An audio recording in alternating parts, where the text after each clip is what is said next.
Welcome to Kicking Ass and Taking Names, the Business Owners Empowerment Podcast. I'm your host, Marlon Griffith Esquire. Join us on this podcast journey as we help you break free from the grind and get your business to work for you. We will delve into impactful conversations with business owners, corporate leaders, professional service providers, and industry innovators that will provide you with insights and actionable strategies that will transform your entrepreneurial path, boost your success, and put you in control of your business journey so you can kick ass and take names. All right, welcome to the next episode of Kicking Ass and Taking Names. I'm your host, Marlon Griffith. All right, this month's guest is Constance Carter, owner of Catalyst Real Estate Professionals. And why am I smiling? Oh, this woman is a powerhouse, right? She is truly unique in how she maneuvers through this business world. But let me tell you, before I let Constance say a word, let me tell you how I first met Constance. All right, I met her at a local establishment. She was with some friends of hers, and I was with some friends of mine, and we were just talking business and stuff like that. And Constance said, actually, it was her friend that said, "Oh, Constance has a TED Talk." So I'm like, "Oh yeah, really?" So I turned to Constance and I said, "Well, yeah, okay. What's your TED Talk?" And she says, "Google that shit." I looked at her, I'm like, "Oh, she trying to be smart, right? Is she trying to be smart?" I said, "Come on, seriously, what's your TED Talk?" I said, "Google that shit." You remember that, Constance? I do. Oh my Lord! And so I did go home and I Googled that shit, and that's literally the name of her TED Talk. It is. Welcome, Constance. How are you? It's an honor to be here. Thank you so much for having me. I appreciate it. Absolutely. Tell us, who are you? Tell my audience, what is it first that you do? Okay, so I am a mother. I have 4 amazing children. They are all the things. They're awesome and amazing, and they're also trifling and lazy. All of that stuff. All the things that young adults and teenagers are. And then I built the largest Black-owned real estate firm in California. It's called Catalyst Real Estate Professionals, and I built that up to a nice size. And then a couple years ago, I abruptly kind of closed my business, transitioned my business, shut it down for a little bit, and then I went through a divorce, and then I moved to the East Coast abruptly, and that's where I met you. And so I actually reopened my business maybe about 6 months ago. We got about 30 agents. It's not huge, but most of them are still in California. And I'm an author, have a few best-selling books. I have a cannabis dispensary. I'm an investor in cannabis. I coach Black women from all over the country. So that's like my passion project right now. I have what's called the Net7 Collective, and I do like a podcast, and I speak, and I invest. And my goal though is just to help Black people build wealth. That's what it's about for me. Is like I call myself a wealth activist, and so my goal in life is to help close that wealth gap that I talk about in my TED Talk. And just kind of be that person to fill the gap, because there's so much information out there. There's so much people giving bad information, and there's such a huge need for Black people because of the disparities that have happened, that I just try to fill that gap. So that's the biggest thing I would say, is that wealth activist. So we have a lot. So you remind me of an elephant. That famous saying, right? How do you eat an elephant? Yeah. One bite at a time, right? Yeah. So let's take Constance Carter. Okay. One bite at a time. All right. So let's talk about that TED Talk first. Okay. Right? Tell my audience because you just mentioned it, and tell my audience what was the subject matter and what of that TED Talk. What were you trying to share with your audience? Yeah, so first of all, I always wanted to do a TED Talk. So let me just tell you about the TED Talk. It was just something that I wanted to do. I had spoke it and kind of manifested it. And when I got the call to do a TED Talk, I already had my TED Talk already written. Like I was so determined to do one day. And that's also a thing, right? Is we have to, like, if we set our mind to do something, then we just got to make it happen and kind of, set the intention for it to happen. But anyway, the TED Talk was about closing the wealth gap. So there was an article in Forbes back in 2017 that said the median wealth of Black people would be a zero by the year 2053, and Hispanics not far behind. And so it said, that if we continue on the same pattern that we're going, our wealth is going to be zero. And so I was just saying, basically, there are ways that we can close the wealth gap. And I talked about different ways, in ownership, real estate, investing in stock, investing in your children, because they are the next generation. And I believe that that is important. There's a lot of Jewish people, and Jewish people have this principle about wealth. They have less than 1% of the population, but over 50% of the wealth in this country. And there's several reasons because of that, but there's some core principles that I think that we should adopt as Black people. And there are, practicing collective economics. We got to do business with people who look like us. That's paramount. Only 3% of businesses in Black communities are Black owned. And you look at this wealth gap and you see, there's a saying that, or statistically, that Black people don't spend with Black people. Our wealth stays in our country, in our community, 6 hours before it leaves, while you have these other communities, Jews and Arabs and Asians and white and Hispanic, where their wealth stays in their community, multiple days, 10 days, 17 days, 20 days, 30 days, hours, 6 hours. Only 2% of our money is spent with Black owned businesses. But there's a reason for that. It's because only 3% of businesses in Black communities are Black owned. And so we don't have businesses to really spend with. That's the problem. So so it's not just that we're spending frivolously and we just don't want to do business with one another. It's just that we don't have the businesses there. And there's been some systemic issues around that too. But, so we often hear people talk about, buying the block and real estate and Bitcoin, but we got to get some brick and mortar businesses in our community. Because if you go to a Black community, you're going to see Arabs, you're going to see whites, you're going to see Jewish, you're going to see Hispanic, you're going to see Asians. But if you go to any of those communities, you're not going to see a Black owned business. So we have to change the narrative, and we got to start owning businesses in our community. And so that's the premise of the TED Talk. That's the premise of what I do in life. So what I teach, what I'm teaching, is everything that I do. So I just share what I do and what I know and what I've been successful at, what I failed at. And I just try to teach the people. Let me, when I was, doing my research, we talked about it, I do my research. And one of the things that you say that kind of caught my attention is you say wealth is a birthright. Absolutely. You deserve it. It's yours. Well, here's the thing. See, I don't know if you're a believer and you believe that, that you are a child of God. And if God owns everything, then you're an heir to the throne. You're heir to everything he has. And so it's your birthright because you are an heir of the king. And by birth, you deserve everything that this world has.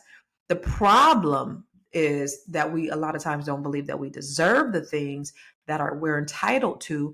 And that's the reason why we don't act accordingly and we don't align with it to get it, because we don't believe that we deserve it.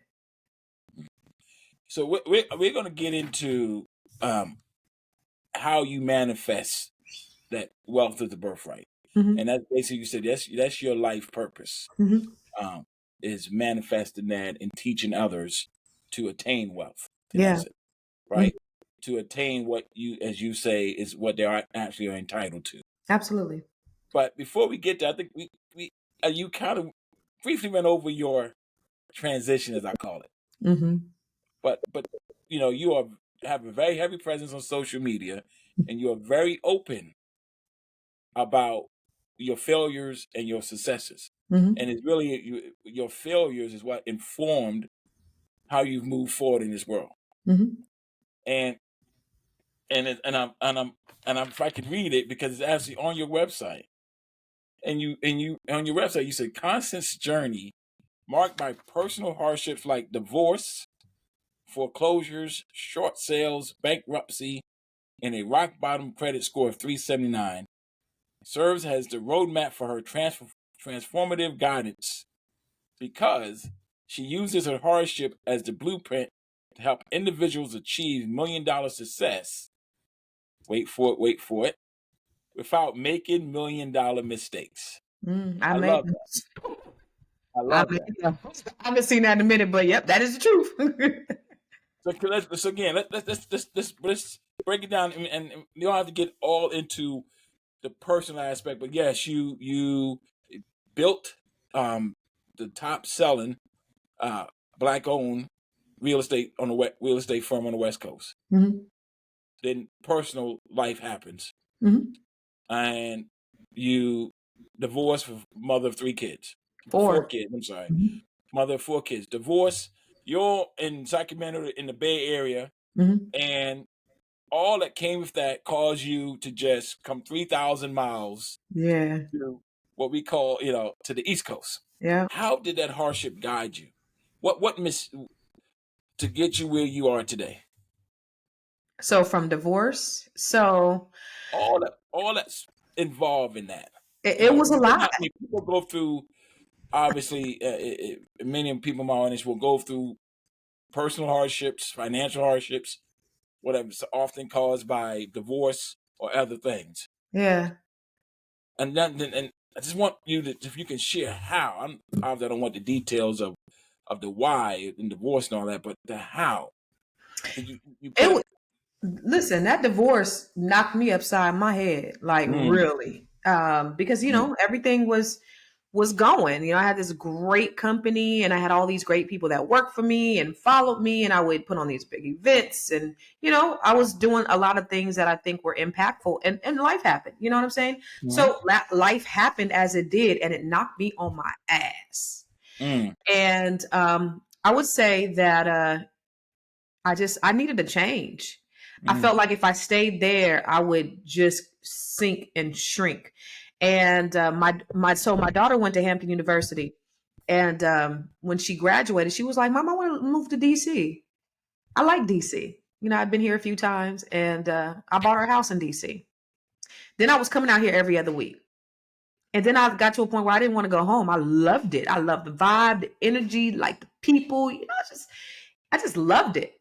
mm, And I was just going through it, and one day I said, "You know what? I'm moving," mm, and I just did. And I said, I either have 4 months or 4 years to move. And the reason why I have 4 months or 4 years is because it was April that I decided, April of 22. And I abruptly decided, because I had to decide. I mean, I had to move either before my youngest son went to high school, or I had to wait until he graduated from high school. mm, And I knew, because he was like my most, like, socially, awkward one, that I didn't think that he would be able to take that transition well, mm, like had he had to, had I had to pull him out. mm, And so God did it. And, if it wasn't for me having other, assets and passive income, and other investments and things like that, there's no way I would have been able to do it. So not only did I do it, I took a 2-year break from mm, everything. So I was mm. chilling. So I Yeah, think when I met you, I wasn't even operating the business. I was chilling. I was yeah. going to every concert known to man. I was traveling all over the place. And it was the first time that I really got to do some self-discovery, because I had been with my ex since I was 15 years old. Wow. So 30 years I was with one person, and all I knew was being married and just, having to think about somebody else. And I didn't really know who I was. Mm, And so I just took a moment to breathe, and to travel, and to discover, and to spend time with my kids. Day before yesterday, I picked my son up from work, and he said, "Mom, would you have ever imagined your life like this 5 years ago?" I was like, "Son, 3 years ago, I wouldn't have even imagined it." I was at Mako a couple of years ago, and Mako is Maryland something. It's all the, like, the business people, the governors and the governor and mayors and the business leaders and the county executives. They're all here. They descend on Ocean City, and they're there. Their network is a great networking opportunity. But I'm really an introvert. So if you notice, when you met me, I'm an introvert. Like I'm not.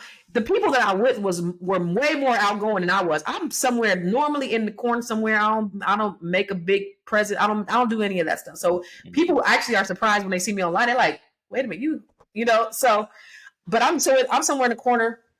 I'm just looking out at the water, and I'm just thinking, and I'm like, "Wow."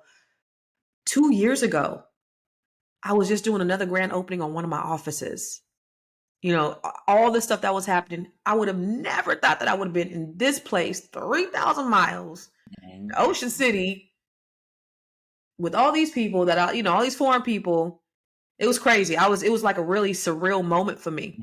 So, but you know what my son said? He said, but aren't you glad that you get to spend time with us?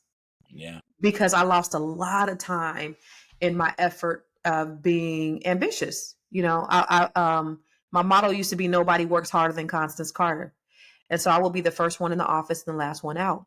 And so my oldest son will call me. He'd be like, Mom, come home. It'd be 10 o'clock at night. Mom, come home. And I'd be like, oh, shoot. Okay, let me come home. So there was those things, but I was always intentional with my kids about, I do this for you guys. And they understood that. But the other thing is being very intentional about the time that I spent with them, because I knew that I didn't have 100% of my time, but if I only had 25% of the time, I'm gonna give them 100% of that 25%. So when I'm home, I'm present. I'm spending time with them. I'm loving them. We went on vacations a lot, and I just poured into them a lot.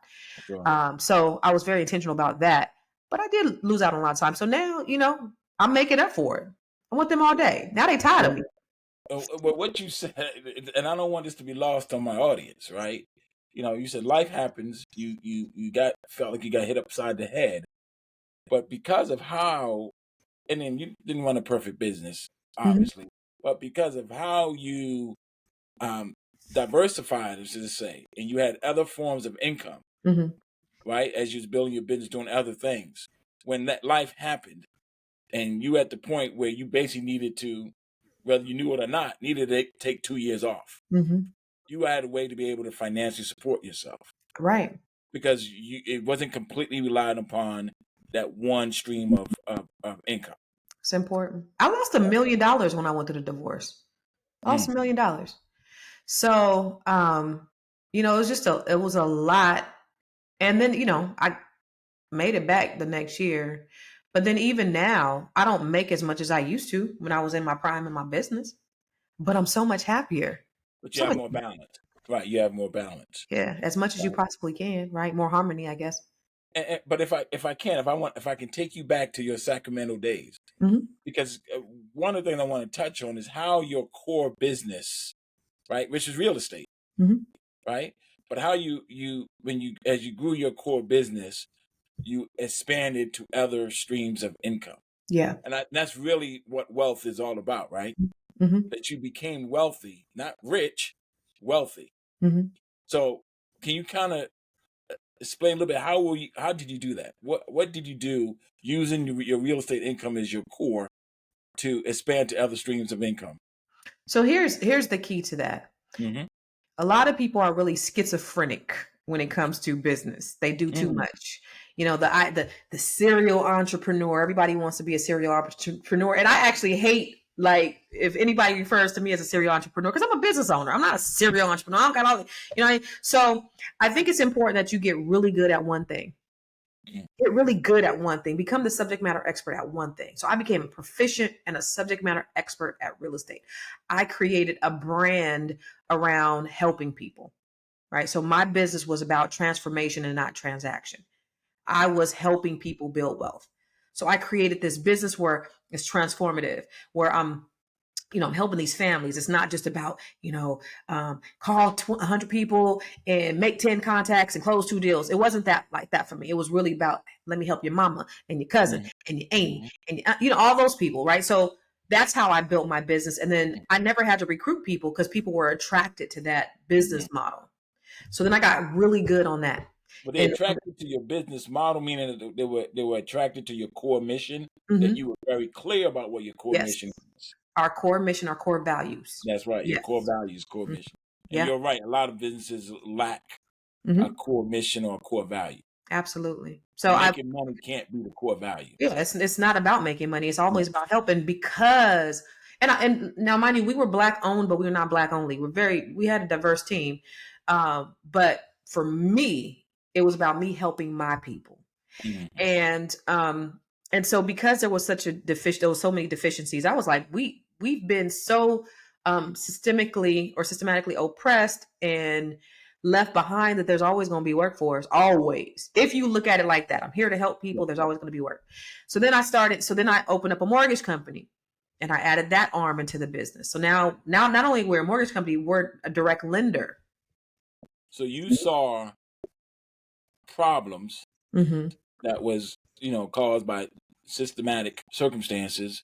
You saw these problems as opportunities because those now problems were the opportunities for you to fix. Absolutely. Okay. Absolutely. Okay.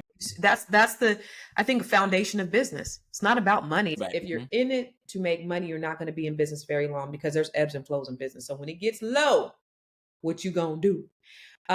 So there's a problem. So the problem is Black people have been held back, redlining, predatory lending, all of the things.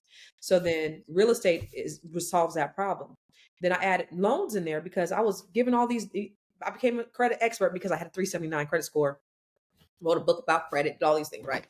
So I became a credit expert, and so I helped people with their credit. But then these lenders really couldn't help my people. So I was like, okay, let me go ahead and open up a mortgage company where we were direct lenders. So we lend our own money. We had a warehouse line. Then, I was flipping when I started lending. Now I'm flipping properties, paying cash for the properties. Then someone called me and was like, yo, I got a line on a dispensary. Now, I was intentional about this dispensary. I was at a conference, this white conference, and his brother was there. He owned like all these Five Guys out in Memphis somewhere. I forget his name. But he was talking about marijuana, and he was like, yo, I want to get a seat at the table because all these white guys, they were making all this money, and all these Black men have gone to prison all these years for marijuana, and I want to see the table. And I was like, I want to see the table too. So I set that intention that was an opportunity that I wanted to partake in. And so when that opportunity presented itself, it was an investment. It was a 6-figure investment. I was like, where do I write the check? So I invested in that.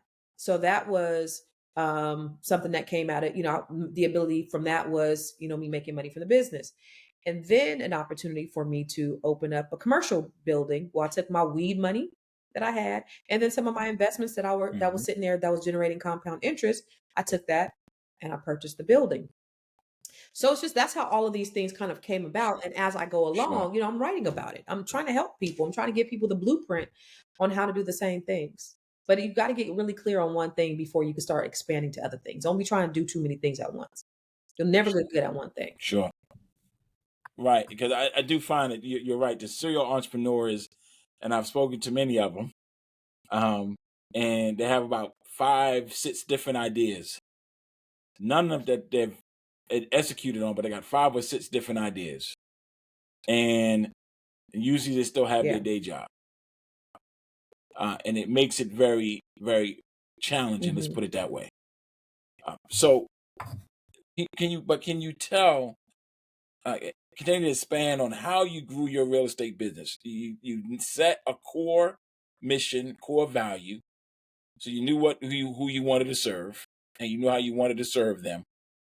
You said something very very interesting to me that you never had to really recruit other agents because they were, if I could use the clicker word, they were down with the core, with the mission, right?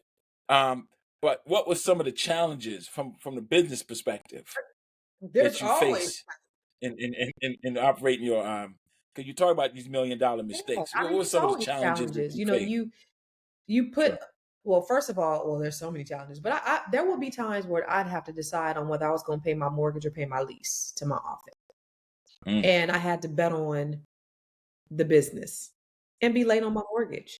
Those are sacrifices that you make as a business owner. And it's funny because I had a business partner that I brought in because I thought some reason I didn't value my own business. So I brought someone in that I thought was really good at business. And then when we had hit those hard times, I was like, all right. She was like, well, I got to pay my mortgage. And I'm like, yeah, well, if you can't sacrifice like I can sacrifice, and you ain't really in it.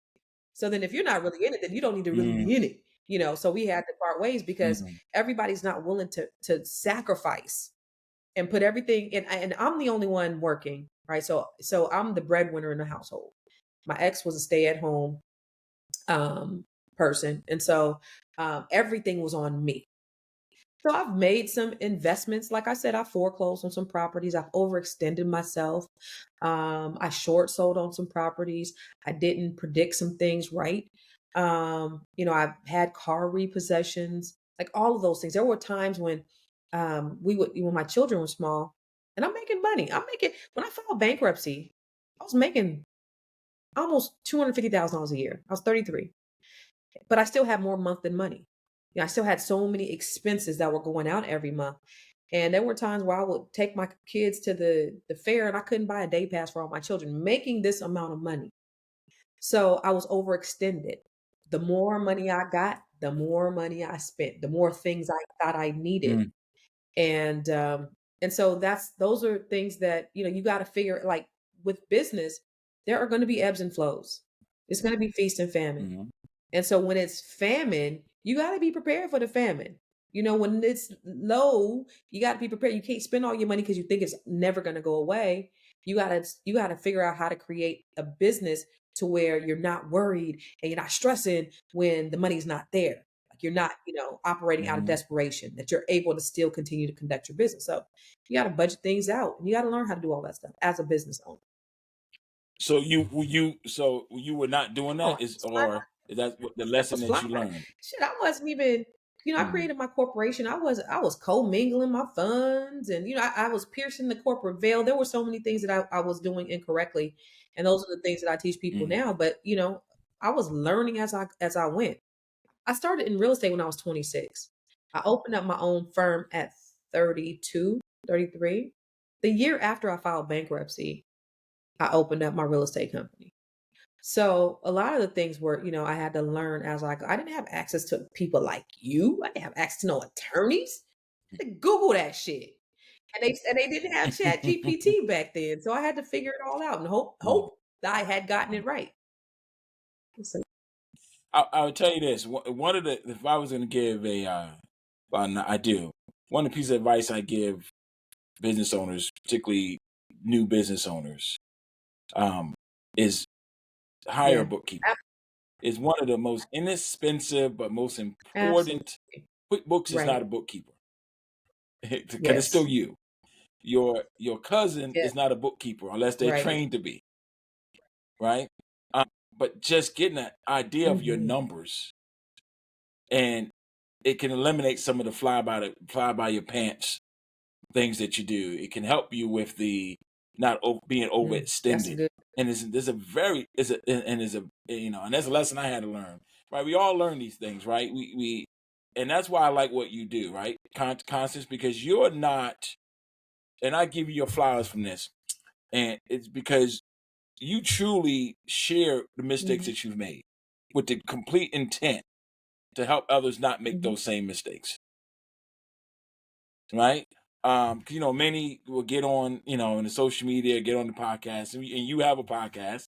We'll talk about that in a minute, and really only talk about the wonderful things, kind of maybe where they Right. are today, right? Because they need to, to exude success to their audience, they believe. And I've always believed that success always have those situations where you weren't Right. successful. And it's that you picked yourself up and learned from those situations. That's true Yeah. success, right? That's true success, right?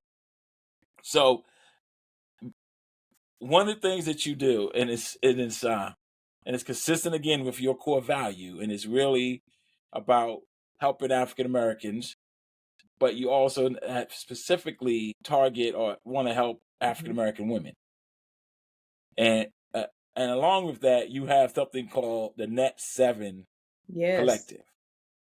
And I'm gonna tell you something, and even though I met you many months ago, this is the most time Hmm. we've ever talked. 'Cause you're all right. You are as an introvert. I could never tell that by the TED talk. But yeah, we didn't say many words when we met, except Google that shit. Um, but I learned more about you from following you on Instagram and so forth. But you are very committed to helping Black women build wealth. right? And in part because you talk about what happened when you got divorced, right? And you know, and you recognize that for many women, period, many people, but specifically black women, because you a black woman, the impact Mhm. that has, and that was part of your impetus for the Net7 Collective. Hope I kind of uh, synthesize Net7 as far as the motivation Absolutely. for it. But can you tell us what is Net7? What is the Net7 So Collective?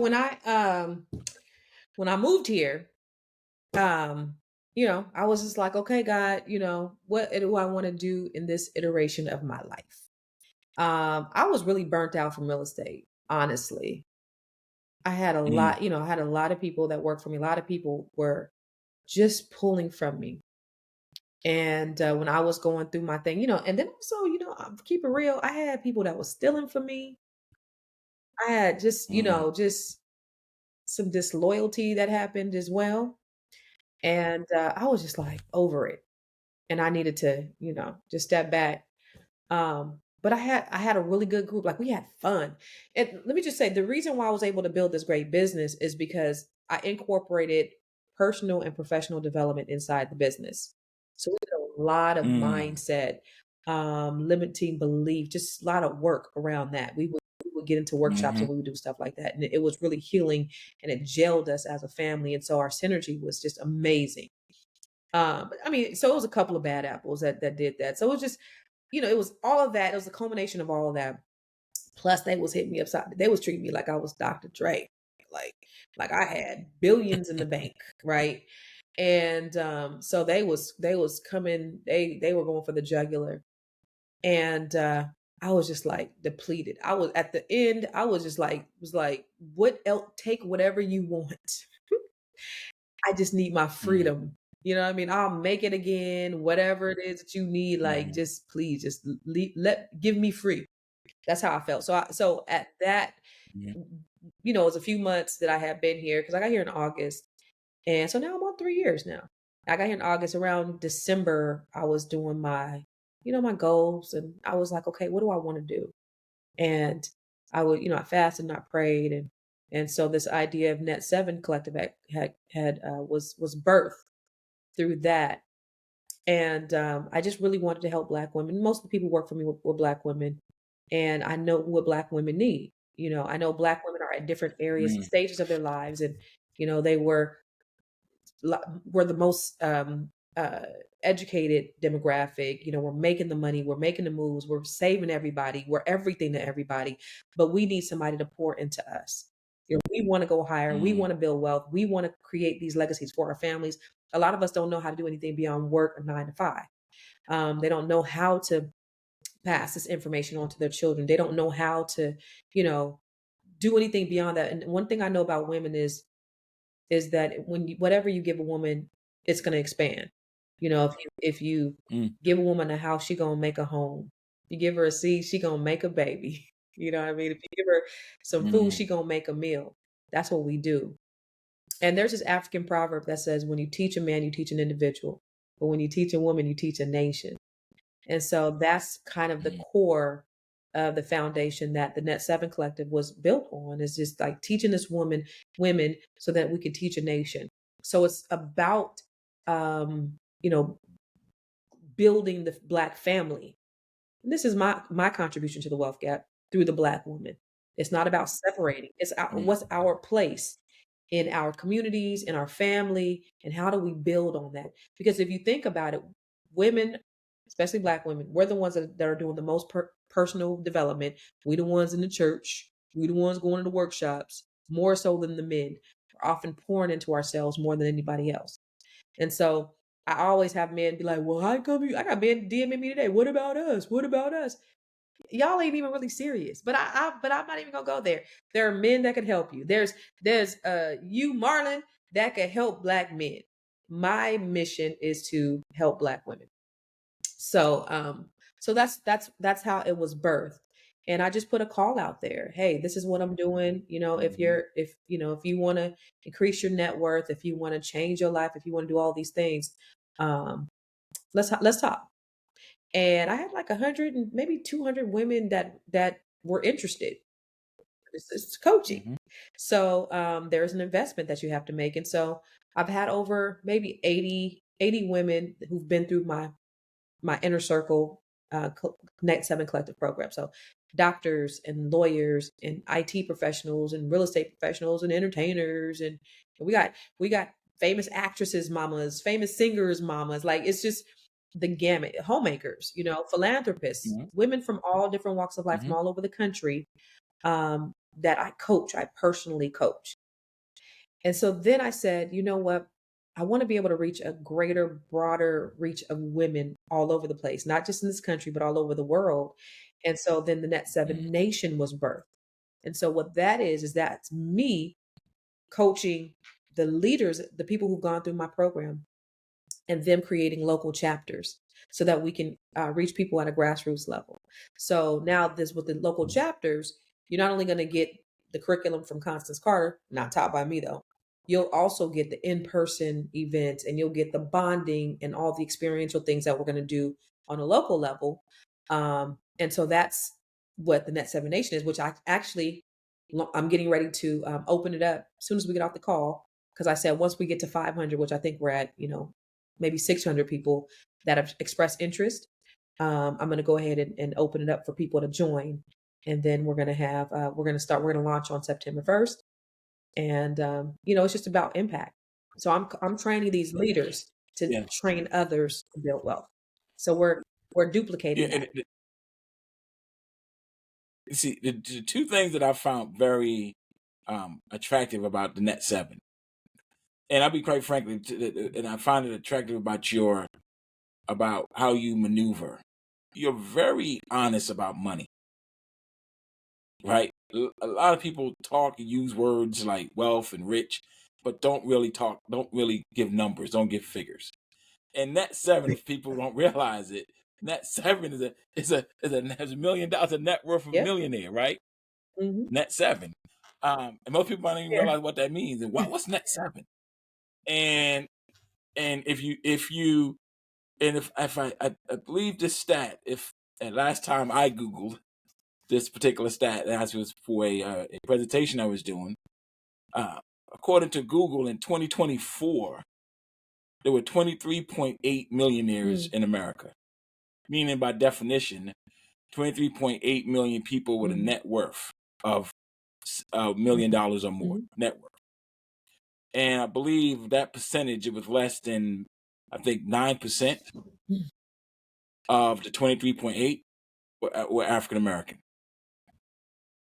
right?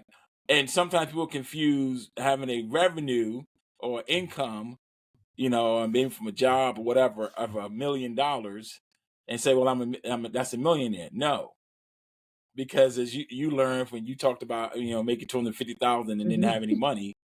Same as if I made 30,000. It's the same. No money different. It's the net. Yeah, it's the net that you focus on. So I really, give you props for speaking frankly about money.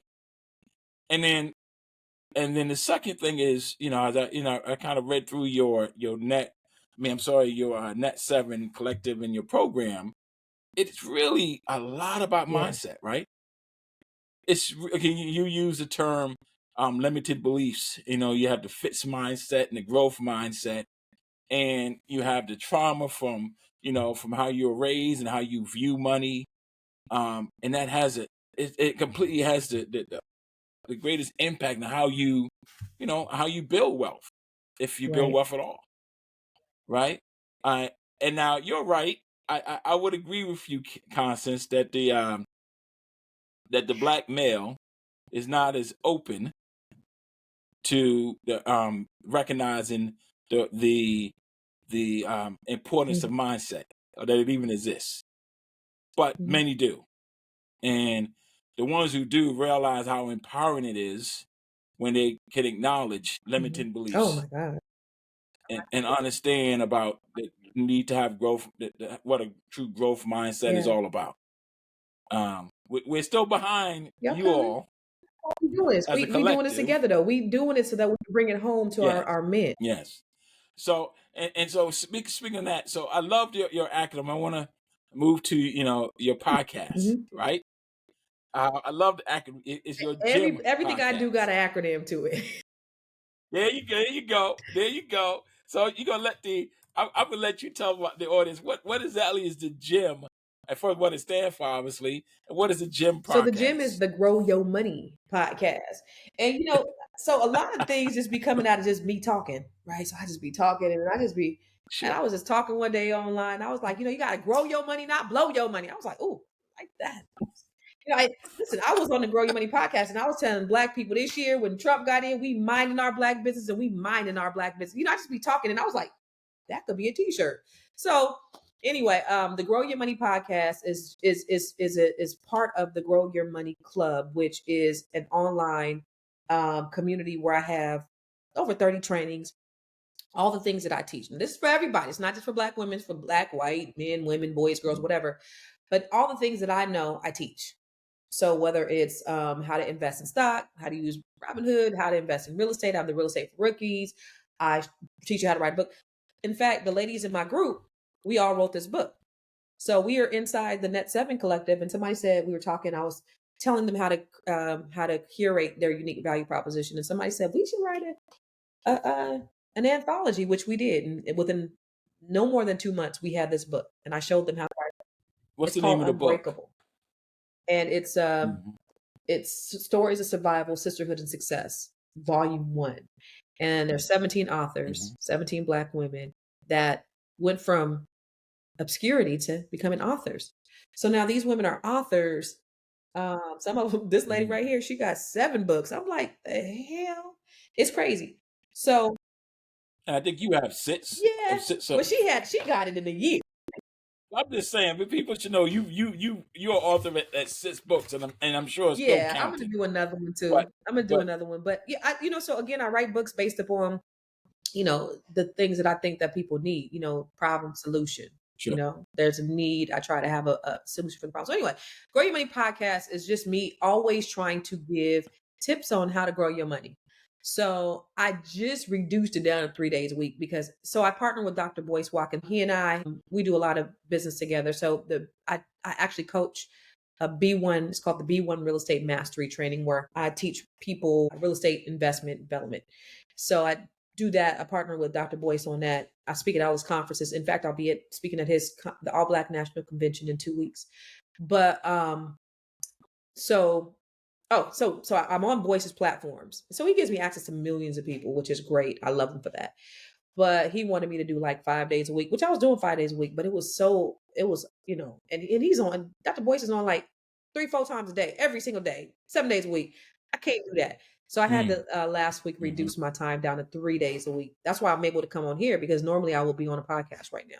So I do Monday, Money Mondays, then Wednesdays, and then Thursdays. So Mondays, Wednesdays, and Thursdays, I'm online. Thursdays, so one of the ladies from the Net7 Collective, which is Dr. Shirley Jones, she's a physician, holistic physician. She comes on every Thursday, and we talk about health. And we just try to talk about things to enhance Black people. And that's what it's all about. And I'm gonna tell you, I'm unapologetically Black. And it's good to be in a place where I can be unapologetically Black, because I couldn't be that in California, but I could be that here. Right. So you and that's kind of what your attractiveness to Oh this yeah. community that you've come out to on the East Coast, and for honest, obviously we're in the I don't even DMV or want to go back. the Seeing all DC this Black excellence area. is great. You know what I'm saying? Like, I live in this great community where all these Black people live, and we was the only Black family in our community in California. And then people would come to our house, our kids' friends would come over and say, "Do your parents sell drugs?" Because they didn't see Black success. And who wants to be the only, over here, I'm probably the poorest person over here, which is great for me. Because it gives my kids something to aspire to. They can see Black excellence. And so I love that. Love that. It's great.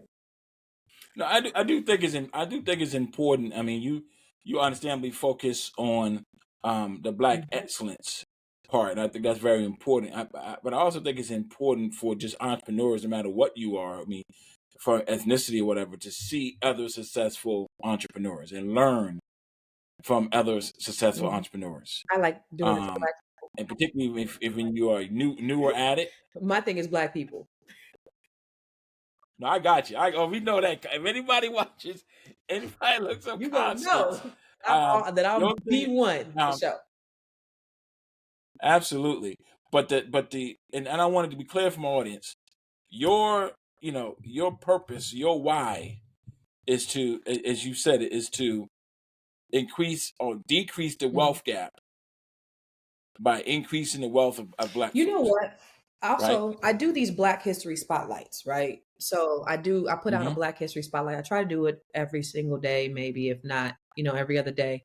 And if you go on my Facebook page, I have a Facebook page. It has about 240,000 followers on there. And it gets some really good traction on that page. But I put it on mostly all of my pages.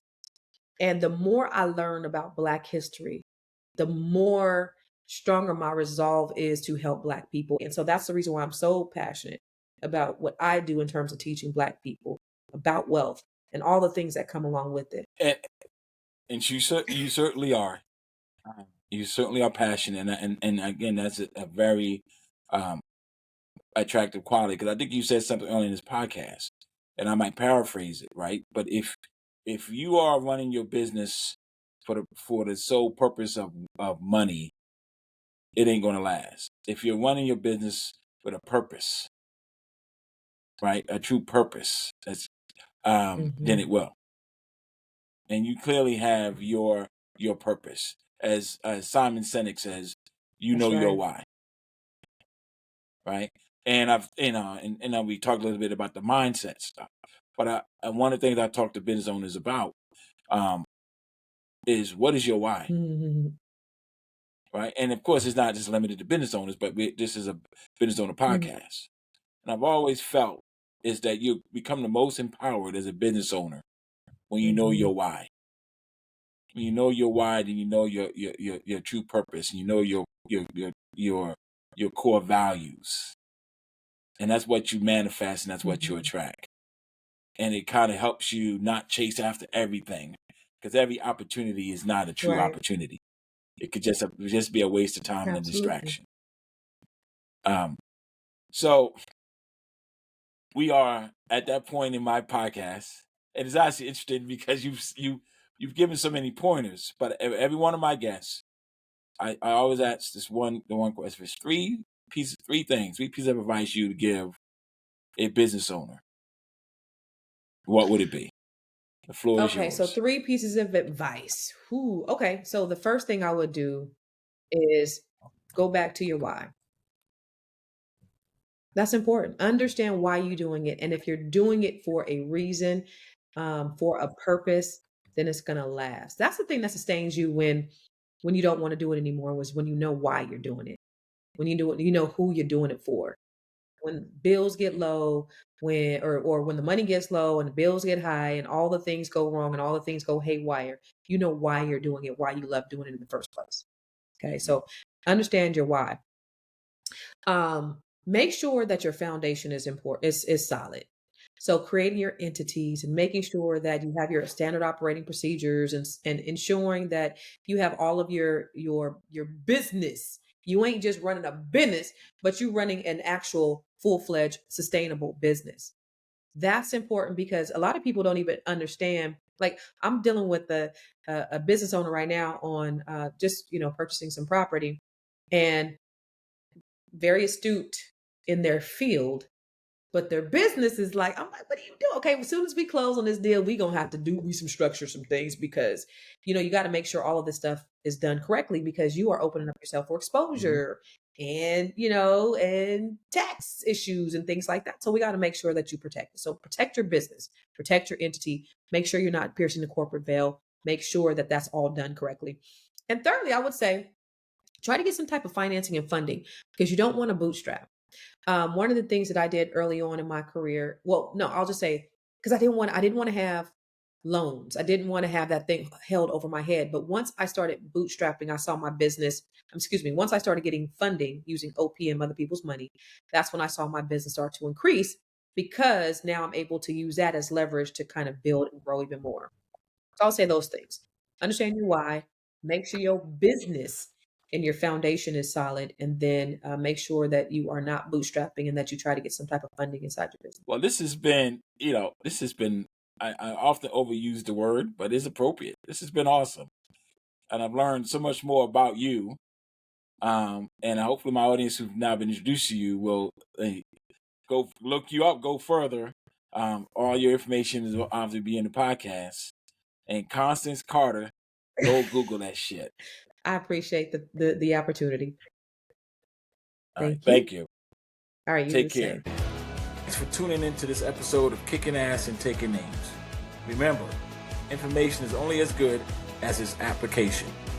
So apply these insights and strategies and start making transformational changes to your business and life today. If you have not already, please subscribe to this podcast on Apple Podcasts or Spotify and YouTube. Keep kicking ass and taking names.